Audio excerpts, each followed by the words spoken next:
What's going on? This is Roy Canaday, and this is my live Q&A. Make sure to leave down in the comments below your questions for this Q&A. I'd love to answer questions. Super excited.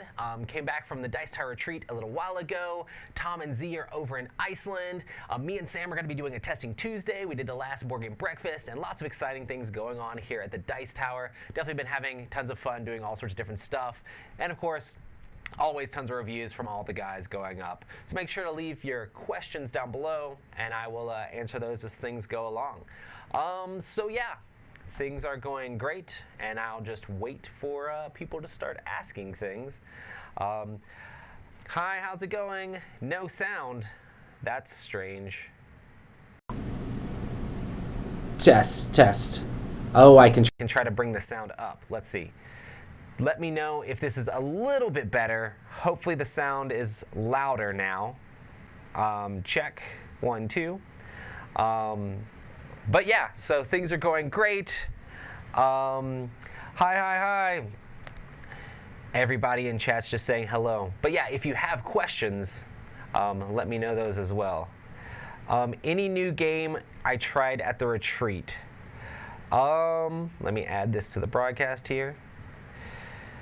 Yeah, so I actually finally got a chance to try Root. I purposely went out of my way to try to learn it. I played as the cats, which I know are kind of like the easy, basic faction or whatever. So everybody is like, oh, the cats are pretty straightforward area control. I really want to try some of the other factions, but that game wasn't even very close at all. I kind of like landslided.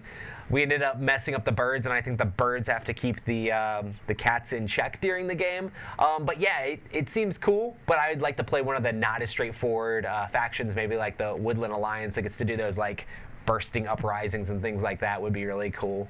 But I know there's all sorts of different factions, and they're adding even more to the game. So I played Root, but I feel like there's a lot in that game to dig into, so still a lot more to learn about that one. And other new games, honestly, majority of the time at the retreat, I just spent teaching people games that I already love. I did a crazy 8-player game of Battlelore. I had Sam and me both being commanders, and we basically did epic Battlelore from first edition, even though that's not actually a real thing. And then I played an 8-player game of Heroes of Land, Air, and Sea, and the game normally only goes up to 7, but I pushed it up to 8 because I brought my own floating island, so we had 2 different floating islands. But yeah.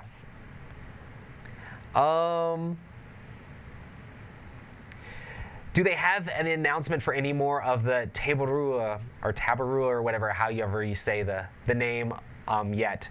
I don't think they've announced. I haven't even seen that much more info about it in general.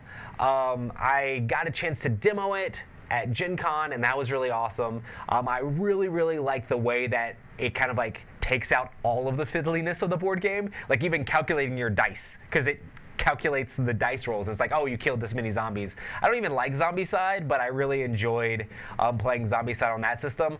I haven't seen any more info released about it at all, but I'd love to see more info for that, especially because, I mean, Zombicide isn't necessarily the game I'm most excited about, but Zombicide with lots of story in it is pretty cool, but I would love to see if they added it to some of their other games. That'd be awesome as well. Or branched out with even other publishers. That would be amazing. Okay, let's see.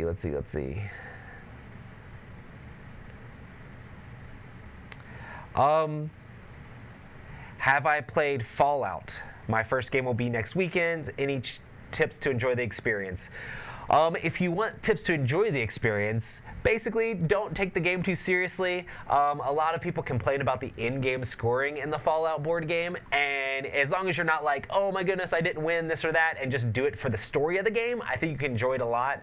The combat's interesting because it uses this whole VAT system. You have to roll the right sides to defeat the monsters, but the storyline mechanic in Fallout is really enjoyable. Like, hey, you're going to do this, you're going to do that, and you're kind of racing to get to those locations to do it, and shuffling cards in specific decks.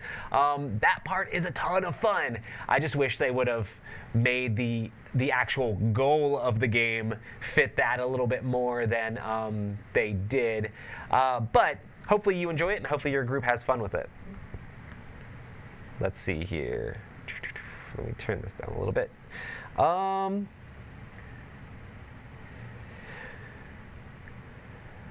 Will you be at Essen, and what Essen game is on your radar? So I'm not going to be going to Essen this year. I know everybody's super sad, but the guys are going to be going, and I'm going to be here doing all the editing and stuff because we're going to have a ton of that while they're gone. I'm not really sure which games I'm looking forward to. I mean, I know a lot of the games that are Gen Con are going to be actually released there, maybe some of the stuff that's previewed, but it's so weird to even know which games are coming out where. We get so many early copies of games here at the studio that's I could probably easily say one of the games that we've already played and already done, but it's kind of well, we've already kind of looked at that game. So I need to go through a list and be which games do I not know that much about? And I know they have that on Board Game Geek. I looked through it the other day, but I don't have any specific ones that I'm trying to rush to get to because I won't be there. Nice. Oh, how is Clank Legacy going? Did we finish it yet? Well, with the retreat and the guys going, and Tom and Z going to Iceland, we haven't actually finished up the game yet. I think we have 3 more games to go, which actually makes me kind of sad because I'm really enjoying the game, and I almost don't want it to end. I like Clank in general, and I feel like if you like Clank and you like story in your games, this is going to be amazing for you because it's just Clank with lots of extra legacy story stuff thrown in there. And the thing that's amazing with this legacy game as opposed to other ones is there's always legacy things to do and always things to unlock and always things to continually be trying to get. I feel in some other legacy games oh well, we'll get that hopefully in a couple games, and it makes it feel more like a slog or you're kind of grinding through the game a little bit. Clank Legacy is definitely my favorite so far, and I'm really excited to finish it up and see how it all comes together. But yeah. Will I be looking for a new editor after Sam leaves in January? Asking for I don't think so. I don't know. I know Tom's doing all the work with that sort of thing. I guess that's kind of a pointy question, so I don't even know how to answer it. But no, I think Tom's going to be looking for somebody eventually, and I'm going to cry. I did cry because the other day Tom was doing his Q&A last week, and I was fine, but then Tom's Roy's over there crying, and it actually made me tear up a little bit because I love Sam. Sam's amazing. And one of the main reasons I was super excited to come down to Florida in the first place because Ameritrash and awesome games. But yeah. Do you like Pokemon, or do you like Pokemon? I do like Pokemon. I like the actual Pokemon games probably more than any of the other stuff. I had Pokemon Red back when it first came out, so I grew up with first generation stuff. I was definitely fire type. I got Charmander, and I played through that game multiple times. I've played from beginning to end, and I really enjoy the role-playing game ones, but at this point in my life, it's it takes a long time to play through that sort of stuff. So I always get the games, but then it's I never actually end up finishing them because I've got too many other things going on. And sometimes playing video games feels like it's not being productive, even though I can play tons of board games, and it feels like I'm being productive, seeing that has to do with my job and what I'm pushing towards. So learning about games and playing games with other people feels productive, but for some reason when I play a video game by myself, I'm just ah. But that being said, me and my wife are probably both going to get the new Pokemon when it comes out, and I don't know what starter I'm going to get yet, but I'm excited about it. She's actually getting the Pokemon Edition Switch Lite, which will be pretty cool to see too. Awesome. Oh, I wonder if you're talking about the Fallout Miniatures game as opposed to the Fallout board game. Anyway, so I heard that there's supposed to be an Elder Scrolls game that's kind of like the Fallout game. Do you know if there's any truth to that? So there is a Fallout Miniatures game, which is very different. The Fallout board game is from Fantasy Flight. The Fallout Miniatures game is from Modiphius. The Fallout Miniatures game is really cool if you're into miniatures, and I feel like the base set for the Fallout Miniatures game is fun, but it always feels like any of those other miniatures games where it's oh man, if I had more figures and more things to do to army build and do these different things, then it'd be really cool, and you kind of get sucked into that. The Elder Scrolls game, there's going to be an actual Skyrim miniatures game, which is going to be very similar to the Fallout board game. or not Fallout board game, the Fallout miniatures game. And those are both by Modifius, and I think they've already announced that and showed like some of the miniatures for it and stuff like that. But that's going to be another like run around. I liked the Fallout miniatures game. I thought it was cool, but it's one of those things where it's like you really have to have another person like excited about a miniatures game to be able to play a miniatures game with you. And I don't necessarily have that. And it's kind of like me and Sam played it, but it's kind of complex for what it is. It's a miniatures game, so it's not as easy to just like jump in there and play. So like each time I was playing, I'd have to like reread rules and refigure things out. I wish it was just a little bit more accessible, I guess. Especially if I wanted to like throw new people in. It's kind of hard to just even teach new people to play the game because it's a miniatures game. Awesome. How'd you come to be a part of the Dice Tower? Did you always live nearby or love nearby? But I think live nearby. So I did stuff for the Dice Tower for quite a while.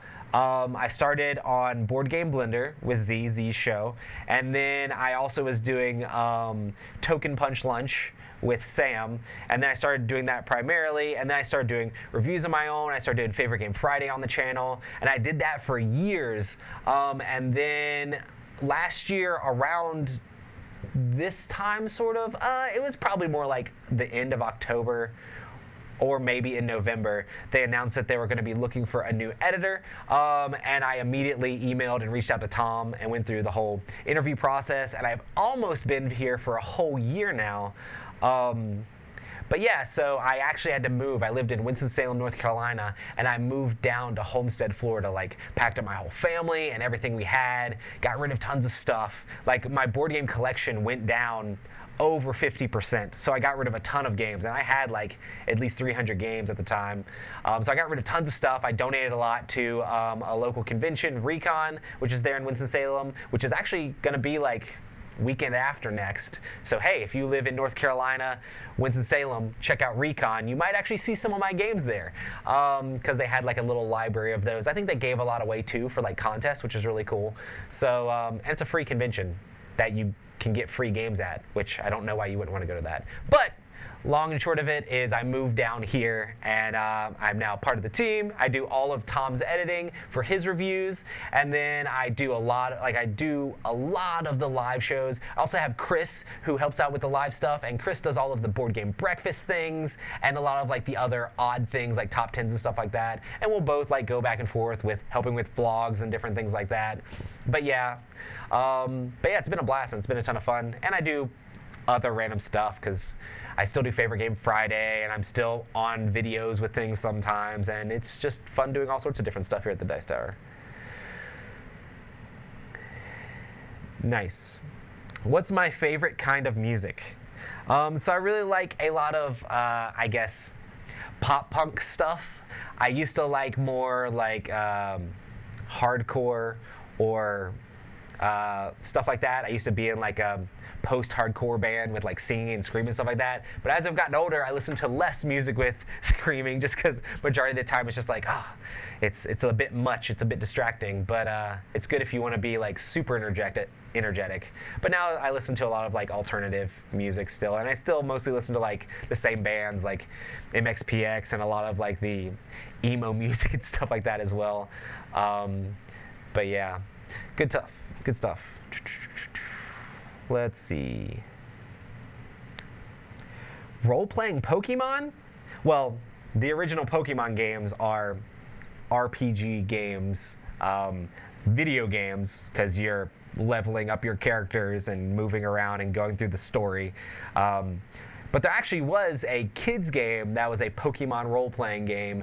It was like one small game, and it came with like an adventure book that you play through, and basically all of your attacks and stuff were based off of coin flips, and it had like just a few of the Pokemon. I think it had like maybe 25 Pokemon that you could interact with and catch. I played through that with my kids, and it was a lot of fun, but I really wish there was more depth to that, and it's very like for young kids.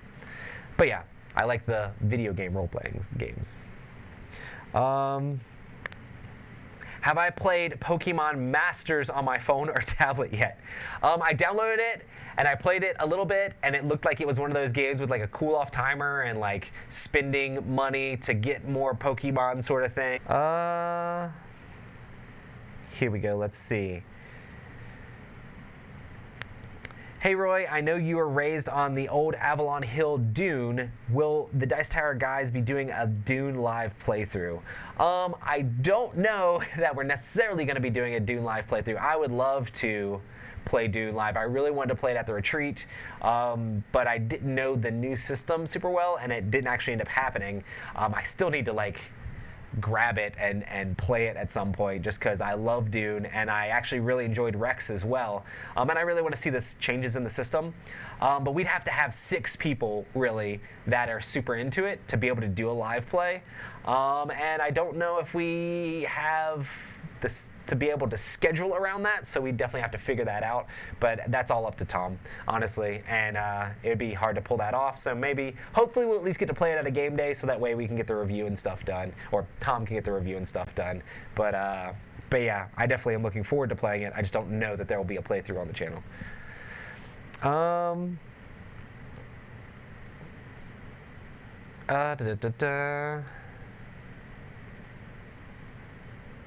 Let's see.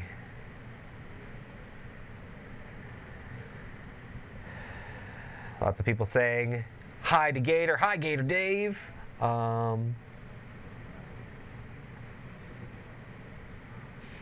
Awesome.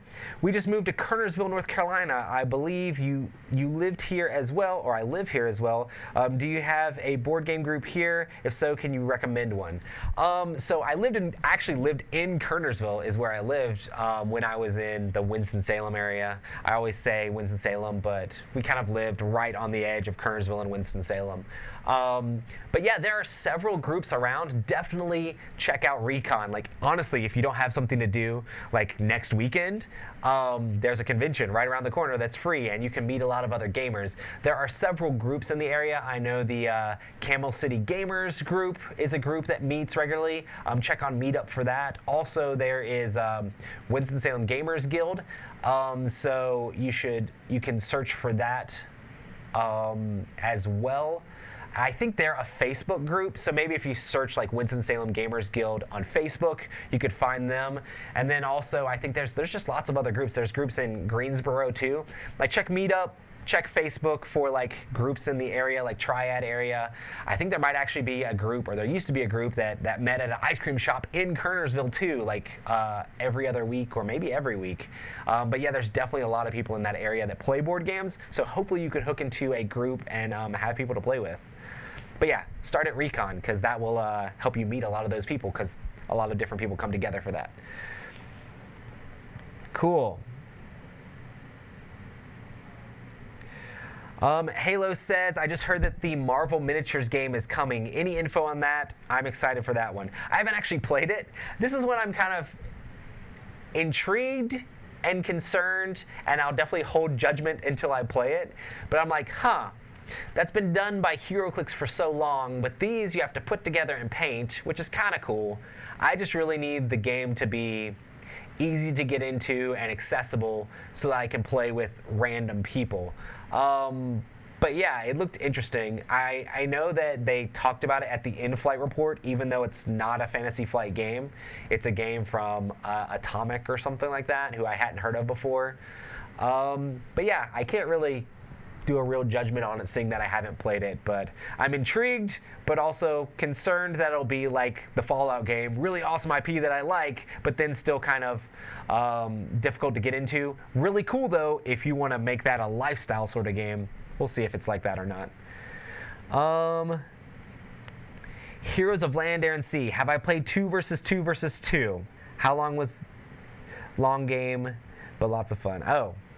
You have played 2 versus 2 versus 2. I haven't actually done the team stuff. I would like to do Team Heroes.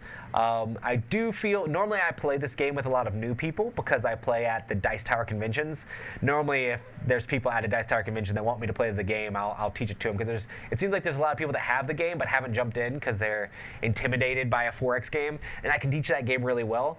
So I haven't played teams, mostly because If I played teams, I feel like the team that I'm on, I would be more likely to just help my teammate instead of helping everybody around the table. Even though I still try to win in these games, I normally get jumped on because people are like, Roy knows the game, crush him, which happens sometimes. But I still have fun, win or lose, which is, I think, the hallmark of a game that you really like, if you can still enjoy the game through getting crushed by a bunch of other players. But yeah, that's the thing that I need to do is 2 players.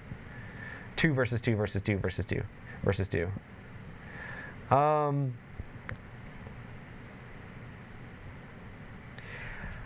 am I enjoying Spaces Between, and what was the genesis behind the show? So, if anybody doesn't know, I started a new podcast called Spaces Between. I had an old podcast called Epic Gaming Night, and I had some really awesome co-hosts that I did the show with, and we did that for 4 years. And we had all sorts of awesome guests on the show, and both my co-hosts, well, mostly my co-host Rob, who was kind of like, he was always awesome to be on the show just because he was like so energetic and stuff like that. He was going to have to step away for his real estate business, and I just felt like the show of Epic Gaming Night wasn't going to be the same without him, so I didn't want to just like continue doing it and putting someone else in that slot. So I decided to stop doing Epic Gaming Night, and then I still wanted to be able to, I wanted to have more of an easier to like put together, but also just conversational podcast where I don't have to script out stuff. I'm not trying to do like news segments or anything like that. And I wanted to just be able to talk to people heart to heart about whatever they want to talk about and whatever the conversation leads into. And I think you can really uncover interesting topics when you're just talking about the things that you're passionate about.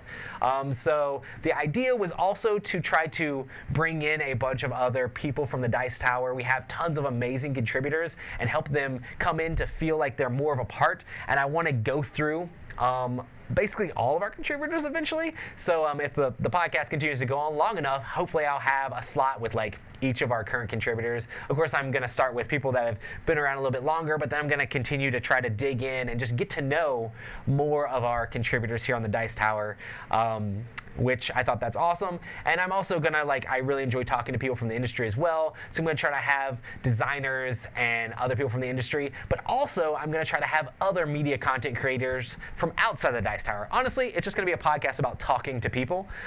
So that's actually, I'm going to be streaming those, or I am streaming those live into the Dice Tower Facebook group. So if you're not a part of the Dice Tower Facebook group, just search the Dice Tower on Facebook. You can easily join that group. And then those are going to be streamed live into the group. And then, and like tonight, I'm having Mark Streed on.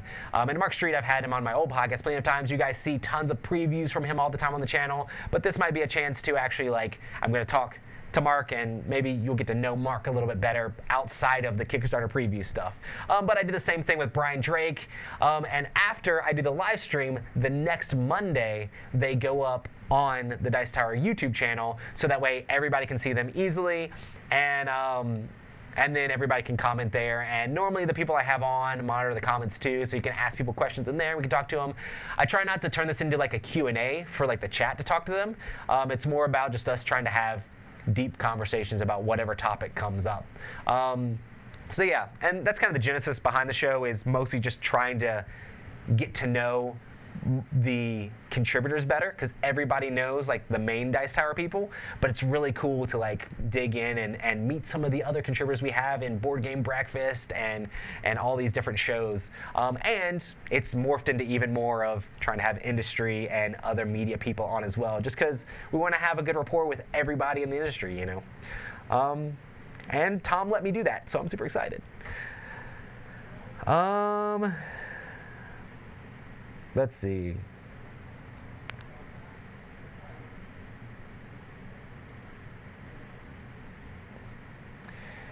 So, hello, Roy. Many games came out in the last 5 years. It's getting really difficult to invent something really innovative. What do you think? I feel like there's still plenty of opportunity for innovation in the industry. I know a lot of people put out a game and make it like that's kind of like a spin-off of other sort of games that are similar, and it's not super innovative. But I think there's so many things. It's crazy how much stuff you can do with just cardboard bits and paper cards and plastic pieces, but there's still tons of amazing innovations coming out all the time. And I think if you're trying to design a game, you really want to be trying to make your game stand apart in some way in the industry. It either has to stand apart or be like the best in its class of all the other games. But even if it is really good, and like say you're building a deck builder now, there's tons of deck builders out there, but it's like building a deck builder isn't really innovative. And even if you have a really good deck builder, it's going to be hard to break through all the other deck builders. But if you twist things up and not only have deck building but have some other added aspects like they did with the clear cards with the games that have those, where it's like you're changing up those mechanics and it adds a space in people's collection for that sort of game as well, then you can do interesting things. I think there's still tons of innovation out there, especially when people start adding in apps and things like that to games. Like, I know some people are like, oh, taboo, but I think there's still amazing things. Someday we'll have holograms that can move around on the table and it'll be crazy. But I'm all for all that stuff. Do I have any Funko Pops? I have 0 Funko Pops. Sorry, I'm sure, Blaze, I'm sure you're asking that question because you really enjoy Funko Pops, and that's super cool. My brother actually collected a ton of Funko Pops, and he had all sorts of different ones, and I used to tease him a little bit, being like, because I was really big into board games, he was really big into Funko Pops, and I was like, but how do you play the Funko Pop game? Like, I don't understand. Like, do they have stats? Like, can you roll dice? And funny thing is, when I was joking about that sort of stuff, there's now an actual Funko Pop game. Now, if they'd release stats for all, like they made a big version and release stats for the back catalog of every single Funko Pop, that would be insane. But they should, because then I would actually be interested, because it'd be like, oh man.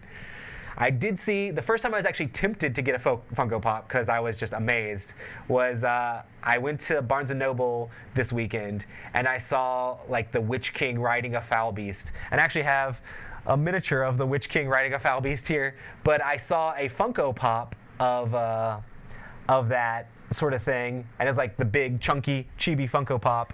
And I was like, oh man, that's epic, because I love Lord of the Rings, and I'm like, man, that would be a Funko Pop I would actually get. But then of course it's like $30 for like a big Funko Pop, and I'm like, nah, I think I'm good, because you can't play it in a game. Like, come on.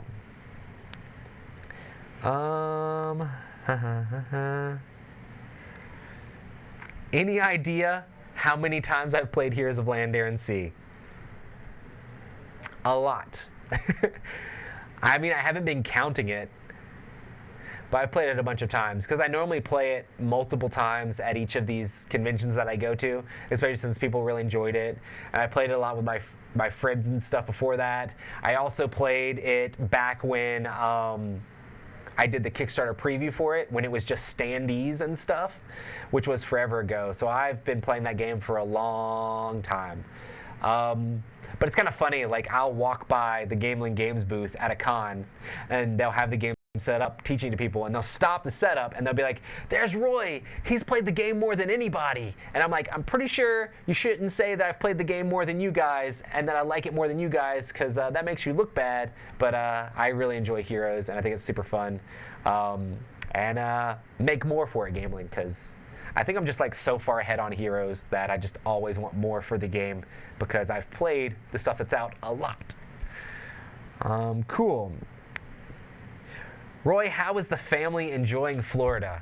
We like it. It's definitely extremely warm during the summer. We're actually pretty excited for the winter time to come up. My wife and kids are awesome. We've gotten them settled into school, and Heather's doing all sorts of different exciting things. She loves going to Disney. So one of the things about me moving down here to Florida was that my wife wanted to get a season pass to Disney. So we're probably going to have to plan some more like trips to Disney, but we've already done enough Disney trips that it's paid off of the annual passes. Paid off, but we've got enough times to make it worth it with the annual passes we've gotten. So the more times we can go before they run out, then it's like we're just getting value out of having bought those.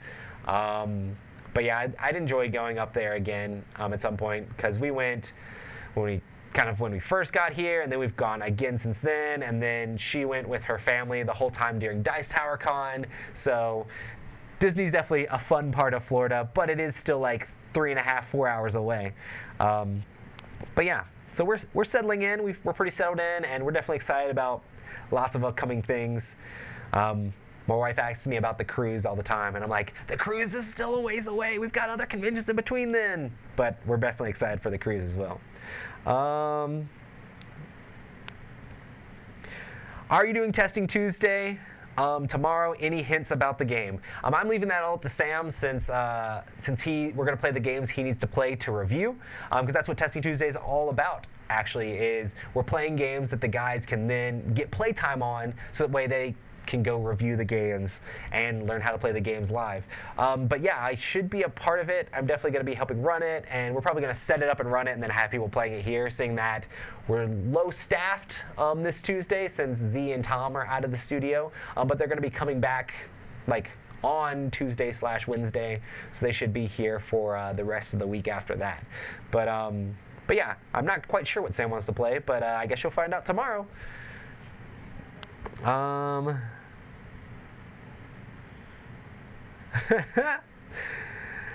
Has Heroes of Land, Air, and Sea overtaken TI4 as your favorite, or is Rhino Hero Super Battle going to make a comeback?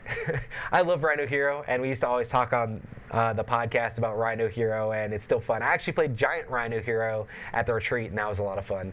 But yeah, I think at this point, Heroes of Land, Air, and Sea has definitely overtaken TI4. I really love Twilight Imperium 4, and Heroes of Land, Air, and Sea does not scratch the same itch with the epic, long, like intrigue of trying to sneak in there and get your points, and then also being able to do agendas and the political phase, and I love all that stuff in Twilight Imperium, and that stuff is amazing. And Twilight Imperium, if I had to stand them side to side as far as like which is the better game, I'd probably still say Twilight Imperium 4.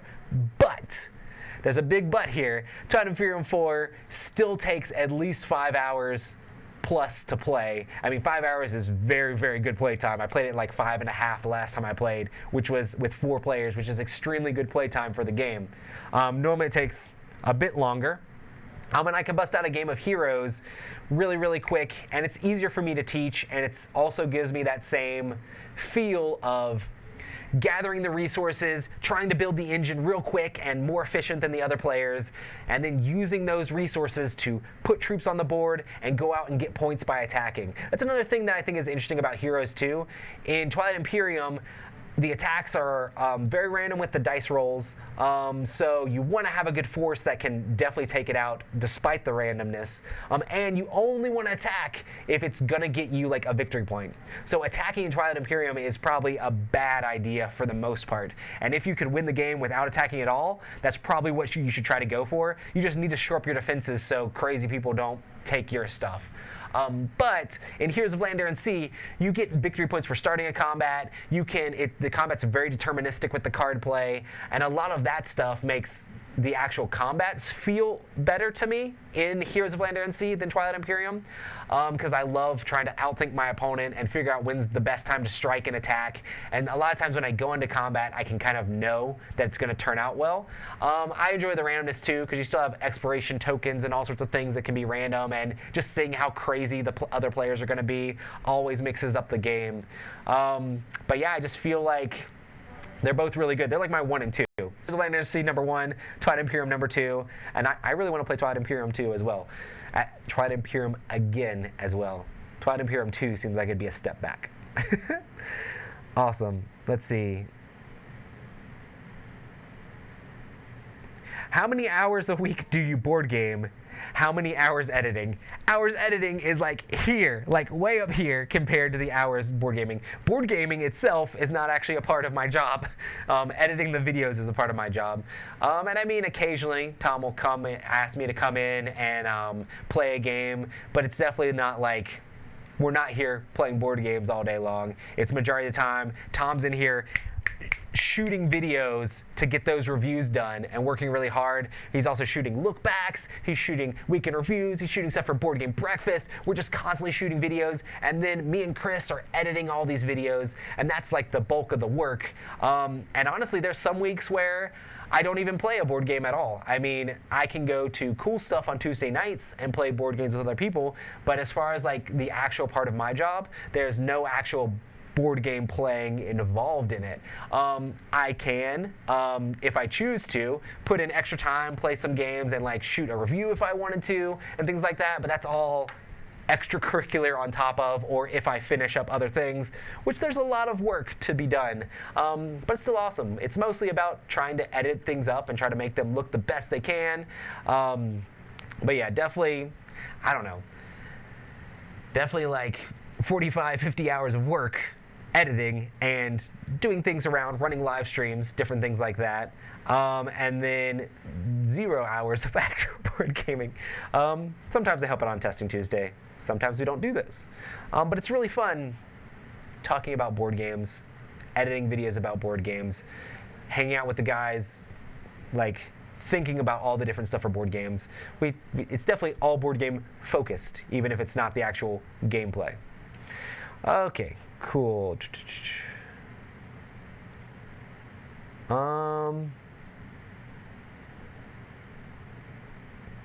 Let's see.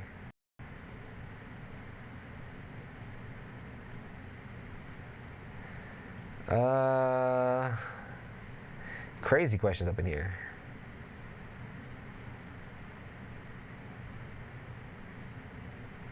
Nice. I guess I'm far behind at this point. Are people still asking questions? Or are they just saying stuff?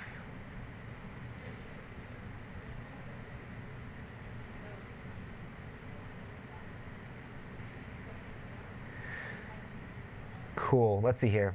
As a graphic design student, I'm currently taking an animation class using After Effects. There seems to be a huge learning curve. How long did it take you to get comfortable with it? Love your work. Awesome. So we actually use Final Cut in the studio. You can do tons of awesome things with After Effects in the Adobe suite. And me and Chris both use like Photoshop, and I'll occasionally use Premiere Pro. Normally when I do Favorite Game Friday, I do that all with Premiere Pro because I did that before I came to the Dice Tower. We actually use Final Cut here to edit all of the main videos. I feel like all of the Adobe suite, like with Premiere Pro and After Effects and Photoshop and all that stuff, is really good for like editing graphics and like getting intros and things and stuff done right. But for the producing content, like that's very similar, like doing reviews and switching things out and changing this video here and there. Final Cut, which is the Apple editing software, does really good with that as well.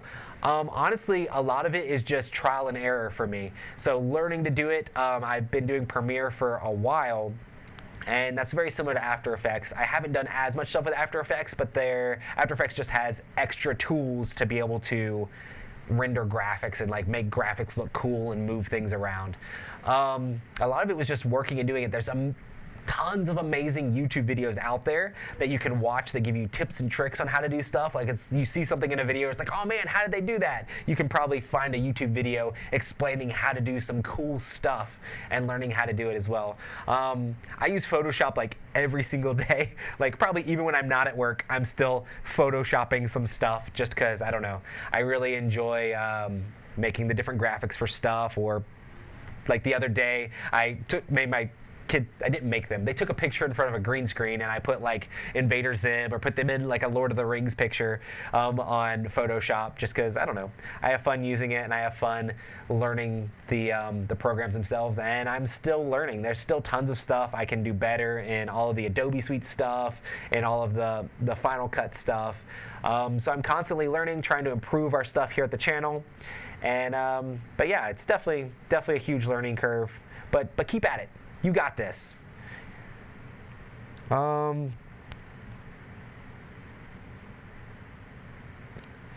So, hey Roy, did Tom and Z arrive safely in Iceland yet? What are their plans for coverage there? So, they went to a convention in Iceland. They landed safely after some delays. I think they got delayed in New York or whatever, but they got there, and they went to the convention and everything. I know Tom has a vlog that we're gonna put up for Iceland, and I know he's gonna be shooting Board Game Breakfast, or actually, I guess he already shot Board Game Breakfast stuff from there.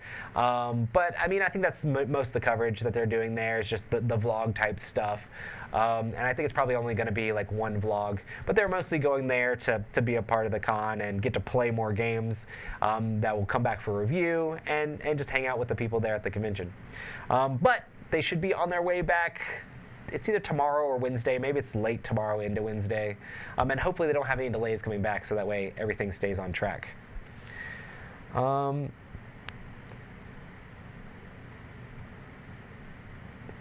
Why not change the podcast to Epic Real Estate Night? I mean, if I'm sure Rob would love that. If he wants the RSS feed, just let me know. You can just podcast about real estate. But I think it was more about the time and the getting lots of the work never stopping. When you're a real estate agent, the work never stops, and it's hard to even record podcasts sometimes because clients don't leave you alone. But yeah, Rob's amazing. And I definitely miss talking to him every week.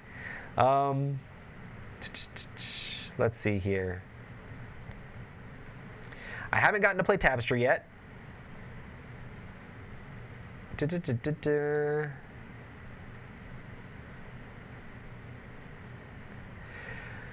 What are your feelings on tabletop role-playing games in general, and specifically Dungeons and Dragons? Okay, so when I was probably like 11, 12-ish, my dad had me and my brother and a group of kids from our homeschool/youth group join in for a Gamma World role-playing game session, and we rolled up our characters. Gamma World is like a post-apocalyptic Dungeons and Dragons where it's kind of like the world's been corrupted by radiation and everybody has mutant powers. Some of them are positive, some of them are negative. We started in like this town that basically was like a village, and we started as like preteens trying to go through our rite of passage to become adults, which was very timely, seeing that we basically were like at that 12, 13 age, depending on which player we're talking about. But yeah, it was a ton of fun. We actually played the same characters all the way up until I turned 18, and so we played tons of Gamma World, and we'd have guys come over and we'd play like all night, and then and maybe even like the next day over the weekend and stuff. So my dad was definitely super influential in teaching us role-playing games, and we had a blast playing all the antics and different things like that. Just playing through these different scenarios, through like Famine in Fargo, where we're trying to get like chicken patties and bring them back to our home village, or like we flew to like the Legion of Gold, and it's all like based in like real-world towns, which is kind of interesting. But it's after the apocalypse happens. So, but as kids, we didn't know. We were just crazy mutant kids running around blowing up the bad guys. But I never played Dungeons and Dragons because my dad played it in college, and he enjoyed it, but I guess there's a stigma around Dungeons and Dragons at the time, and my parents were pretty conservative, even though my dad, of course, played all these role-playing games. But I ended up, with my friend, I tried to make a role-playing game that was like, I wanted to be like Gamma World, but be fantasy like Lord of the Rings. So we should have like elves and dwarves and like fairies and giants and things like that. It would be awesome if there was a fantasy version of Gamma World. And of course, I was oblivious to the fact that there was this thing. I had heard of Dungeons and Dragons. I didn't know exactly what it was, but I didn't realize we were like cross or like backwards engineering Gamma World to kind of like try to turn it into Dungeons and Dragons. And I still have a stat sheet somewhere of being like dagger 1d4, sword 1d6, like trying to write out stats for weapons, and it's pretty much what it is in D&D, which is kind of funny. But as when I got older and started, I found some friends that actually played Dungeons & Dragons, went over to their house, started playing with them a lot, played through a lot of different campaigns, ended up running D&D encounters during 4th edition at a game store.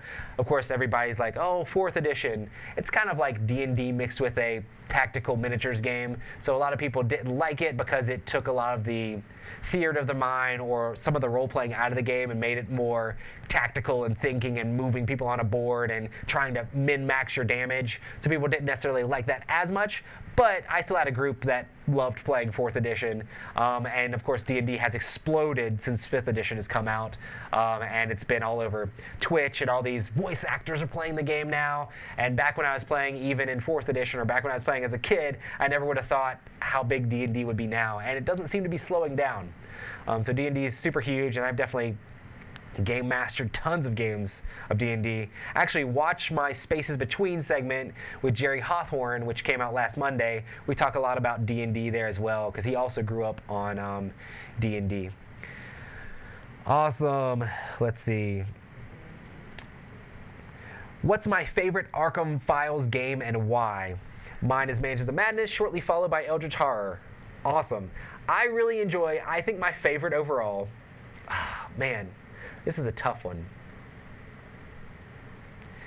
It's really close in between Mansions of Madness and Arkham Horror LCG. I really like the way both those games work, but I'll probably have to go with Mansions of Madness just because it's going to be easier for me to get to the table, and I can play it with anybody, and it doesn't have that campaign that goes through.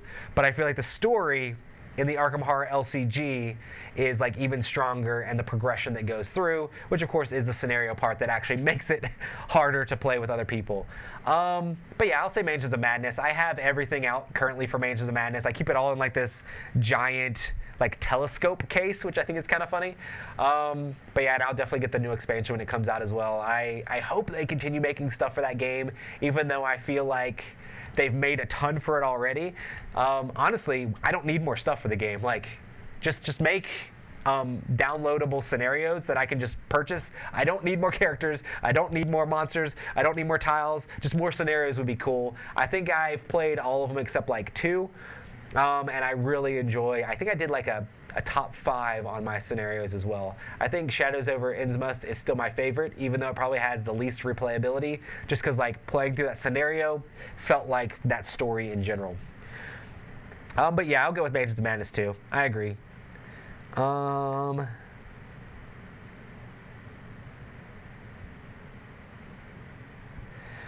Sam says, I swear I came across an old YouTube video of you playing Pitch Car with a group of guys. Does such a video exist? Yes. So how I started doing Epic Gaming Night and how I started doing board game media stuff is that I used to just Twitch stream my game nights. So I had Epic Gaming Night. That's where that started, was my game nights at my house.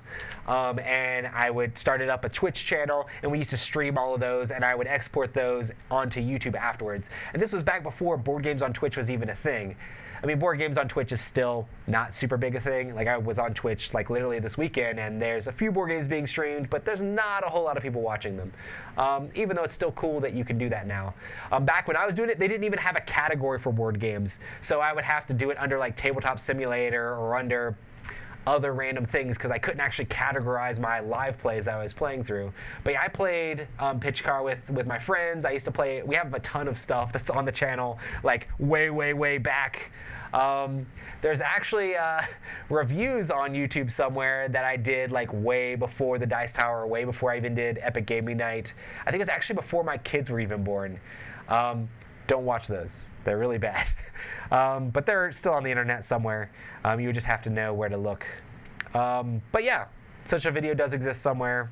It's probably terrible quality, and you probably can't really see what's going on. But we had fun, and we talked to people in chat that would come in and talk to us, which was fun too.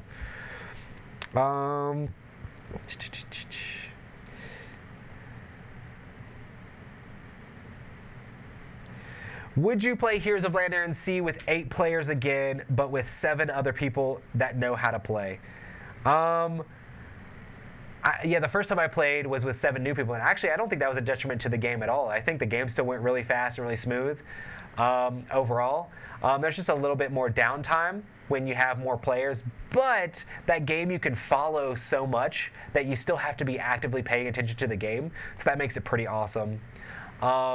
And it was cool to play 8 players because the same actions to follow would come up multiple times, but you weren't always sure. So it's like, this person's going to do that action. Should I follow it now? Like, they're going to do the tax action, and the items are these things because you can tax to get different values for these different resources. Should I follow him now, or should I wait to see if someone else taxes and follows that to get that like resources at those levels, and it makes it very interesting. It's like, okay, well, he's doing a recruitment. Should I follow now, or should I wait to get some more resources so I can recruit this thing instead of that thing? It just gave you some extra interesting decisions while playing that 8-player game. I don't know that I'll play a homebrew 8-player game again. If they end up making some sort of thing, I was saying that they should totally make like an underground world or something like that that you could have for that 8th player spot, which would be really cool. But yeah, if there was an official thing, I'd probably play 8 players again. But honestly, I really like the game at 5, just because I feel like that's the sweet spot. I get to play the 4-player board with the floating island on it, so it looks really cool. You still get all that really cool like flair, and the actions are able to be followed like pretty easily still. But it's going to be a lot quicker. It's going to cut a lot of the downtime out. But 8 wasn't bad. We played an 8-player game in like 4.5 hours, which is pretty insane. But yeah, I'll probably stick to 5. But never say never. What do you collect?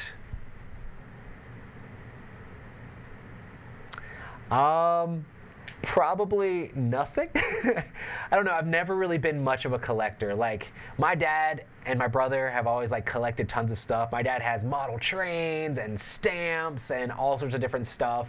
I don't even necessarily collect board games. I have a decent amount of board games still, but I got rid of a lot of my collection that I had. But it was always like, I want these games so that I can play them with people. And if I'm not going to play them, then I don't want the game anymore. It's like, if I look at a game and I don't actually want to play it, it's like, well, I need to put this on my trade list or try to like be working on moving that game out because I no longer need it, because I'm no longer going to be trying to get to the table. If I was collecting it, I would just have all the games and be trying to complete a collection with different things. The thing that I'm probably closest to on that is like Marvel Legendary. I have everything for, mostly, except a couple of the expansions, and I've kind of like, I'm not super worried about getting those either. But I haven't played some of the expansions, but I'm still getting expansions, and in theory, I will play them in the future. But at this point, it feels like I'm collecting Marvel Legendary more than I'm getting it to play. But that's also why I haven't gotten the last couple expansions either.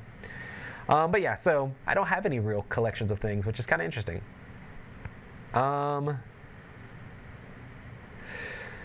Oh goodness. What medium weight 2-player game would you recommend for my wife and I? I don't know. There's a lot of good ones out there that could be pretty fun.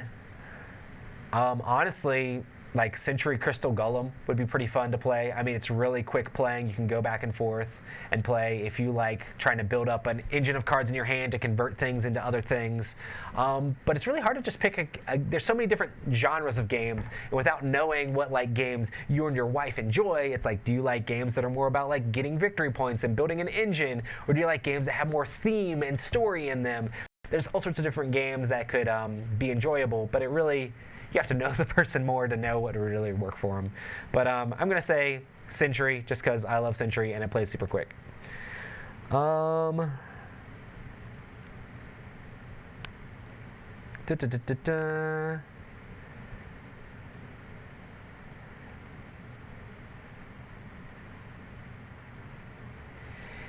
Any beginner tips for a budding miniature painter?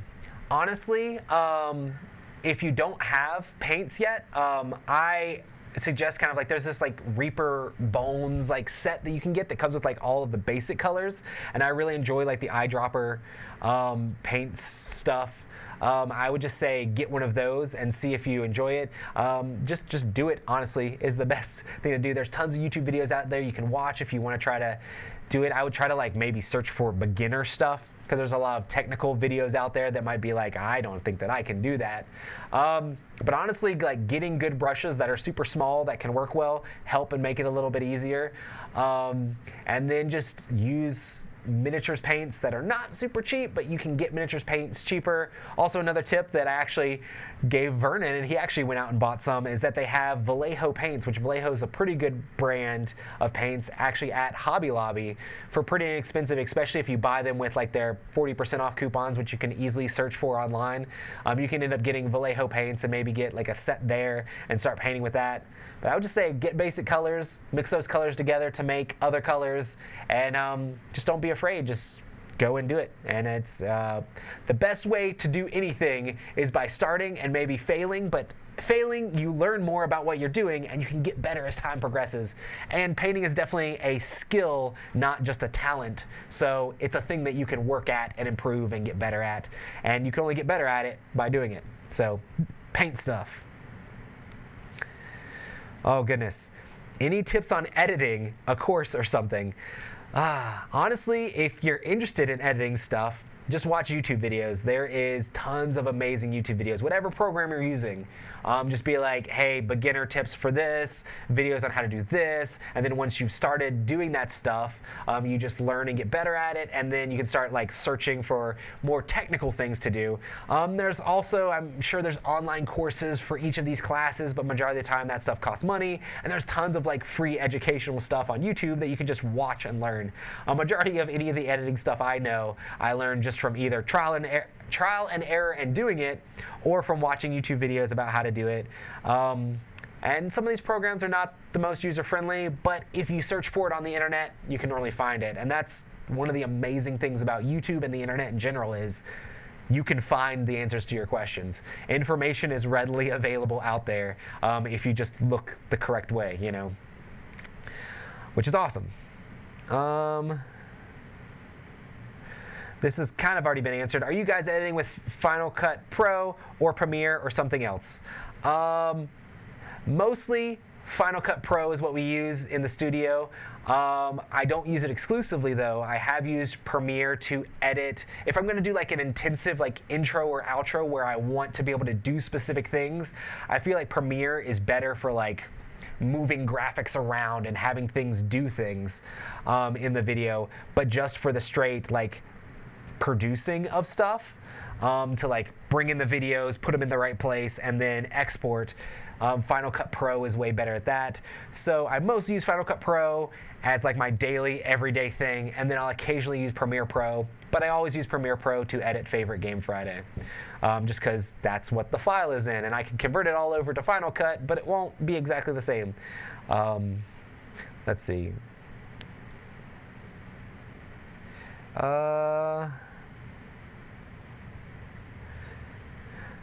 Are there any current or upcoming Kickstarter campaigns you look forward to? So I don't back a whole lot of Kickstarters. I did do Trudvang, just because I was excited about a story game, and I really like the Come On's miniatures for their games. But I am excited also about Ankh, which is going to be coming out eventually. That is the third game in sort of like the trilogy of games of Blood Rage, Rising Sun, and Ankh. They're not the same games. They have space for them in your collection, but I'm hoping that's good. I'd like to learn more information about it, but I'm sure that Kickstarter is going to go crazy. Overall, since so many games come into the studio, it makes my life weird for board games, because we get the games in the studio, the guys take them and they split them up with who's the best person to review them. They review the games and then they go in the Dice Tower library if they're super good, and we think that there's a place for them in the Dice Tower library. But technically I have access to the Dice Tower library, so it's kind of like, if I don't buy the Kickstarter, it'll probably come through the studio anyway, and if I really wanted to, I'd get a chance to play it. It's definitely not the same as owning the game myself. Like, I know for a fact games that I own myself, I'm normally more passionate about and more wanting to get to the table than games that are not actually owned by me. But I still have the chance to play these games, so it makes backing Kickstarters weird. Also, Kickstarters are expensive, and I've never been able to back a ton of them. I backed a few, like I backed Rising Sun, I backed the Trogdor one just because I really enjoy Homestar Runner stuff. But I haven't done a ton of Kickstarters. A lot of times I wait to see if the game is actually like super good before I jump on a game. And that's one of the main reasons I wanted to be part of the Dice Tower, is because I want as much information about the game before I spend my money on it, and I hope that's what we end up doing for you guys. Is you can see the game, you can see it reviewed, you can see a little bit how it plays. Whether you agree with Tom, Sam, and Z or not, it doesn't necessarily matter. You can see the game on the table, you can see their thoughts on it, and based on their thoughts and where they align with it, you can figure out if you like it or not.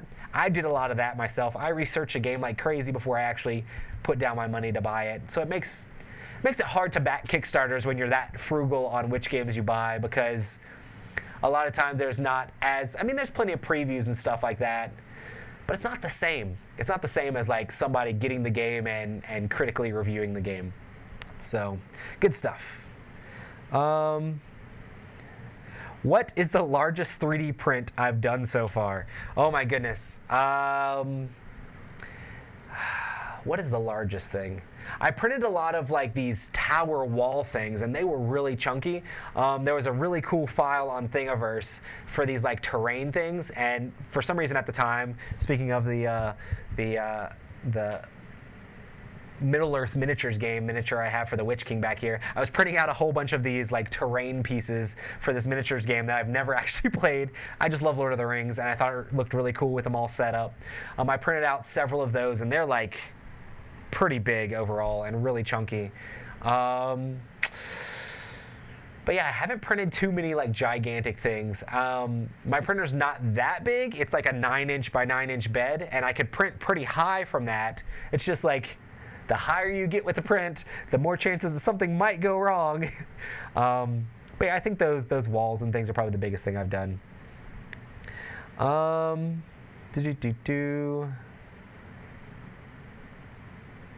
Yes, Game World and D&D were definitely both TSR products, and my dad had all the Game World stuff, and both of them came out well before I was born. But yeah, they're pretty much the same thing with sort of the same system, especially back in the day when they first came out. One just had mutations, the other one just had magic spells. But yeah.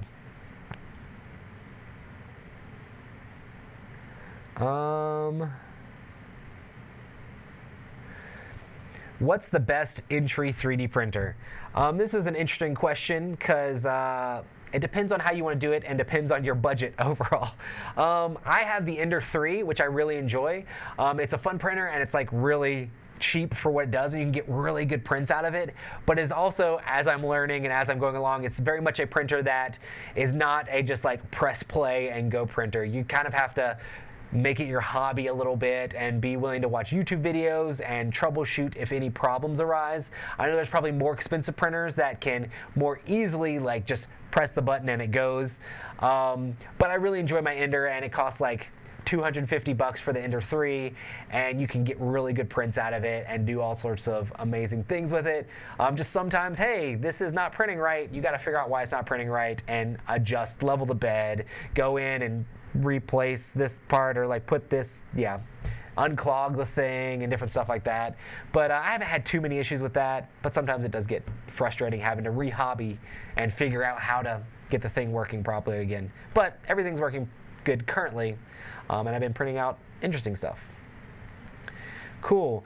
Well, it looks like we're here at the end of my time here. I have several videos to edit.